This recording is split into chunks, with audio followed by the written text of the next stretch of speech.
આજે આ બીજા વેતરની ગાય આવી છે, એ પણ દોરાય છે, જોઈ લઈએ તમારી નજરની સામે।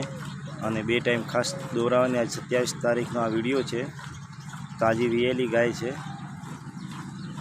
અને ખાસ 2 ટાઈમ દોરાવીને આપણી પાસેથી લેવાની। ખુદ અમારા ઉપર ભરોસો નહીં કરવાનો, ગાય ઉપર ભરોસો કરવાનો। રા ગામ, થરાદ તાલુકો અને રા ગામની અંદર કોઈ પણ આજુબાજુ વિસ્તારની અંદર આવો તો કહેવાનું કે પૂંજાભાઈ ખટાણાનો વાડો કઈ જગ્યાએ આવેલ છે। અને જેતળા રોડ, રા ચોકડીથી 1/2 કિલોમીટર આપણો જેતળા રોડ ઉપર વાડો આવેલો છે।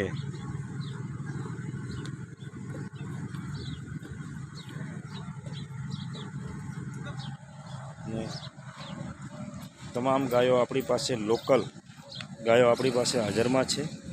આ ગાય ચેક થાય એટલે તમને બીજી ગાયો પણ બતાવી દઉં છું। બધી લોકલ ગાયો આપણી પાસે હાજરમાં છે અને આ ગાય તમે જોઈ શકો છો,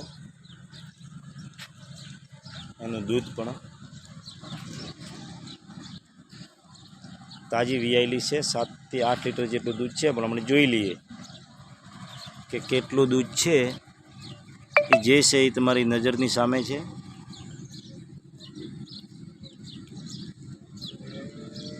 અને 2 ટાઈમ ખાસ આપણે ત્યાંથી દોરાઈને લેવી અને કોઈ પણ જગ્યાએથી લેવી, પણ પશુ તો 2 ટાઈમ દોરાવીને જ લેવા।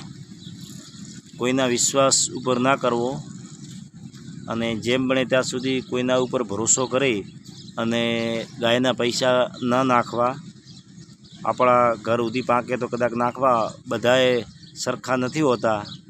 આ કહેવાનું કારણ એક જ છે કે ઘણા બધા એવા કાઠિયાવાડ, સૌરાષ્ટ્ર માણસો એ બદલા કહેતા હોય કે તમે પૈસા તમારા ખાતામાં નાખી દો અને ગાય તમે મોકલી દો, પણ અમને જે કીધું એવું બીજાને ન કહેવું પડે, કારણ કે બધા માણસો સરખા હોતા નથી।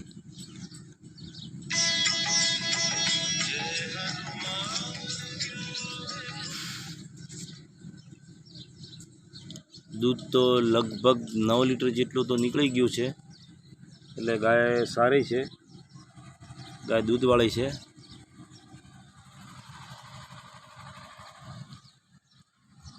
આ બીજા વેતરની જે ગાય છે એ 9 લીટર જેટલું દૂધ નીકળી ગયું છે। ગાય ખૂબ જ સારી કહેવાય છે, દૂધવાળી ગાય છે। જે છે આ તમારી નજરની સામે છે। 2 ટાઈમ દૂધ આટલું નીકળવું જોઈએ ફરજિયાત, તો જ ગાય લેવાની, નકા ગાય લેવાની નહીં। જે હમણાં સાંજનો વિડીયો છે, આ સાંજે ગાય દોરાઈ છે ને, તો સવારે વહેલા તમે 5 વાગ્યા જેવા આવો તો 5 વાગે દૂધ આટલું ને આટલું જે આ ગાય છે, આ ગાયનું દૂધ નીકળવું જોઈએ। એમ તો ગાય 9 લીટર દૂધ ઉપર છે, પણ આટલું દૂધ ફરજિયાત નીકળવું જોઈએ। તમે જોઈ શકો છો, 2 ટાઈમ દોરાવીને લેવાની ને આટલું દૂધ ફરજિયાત નીકળવું જોઈએ। ચલો, જય માતાજી।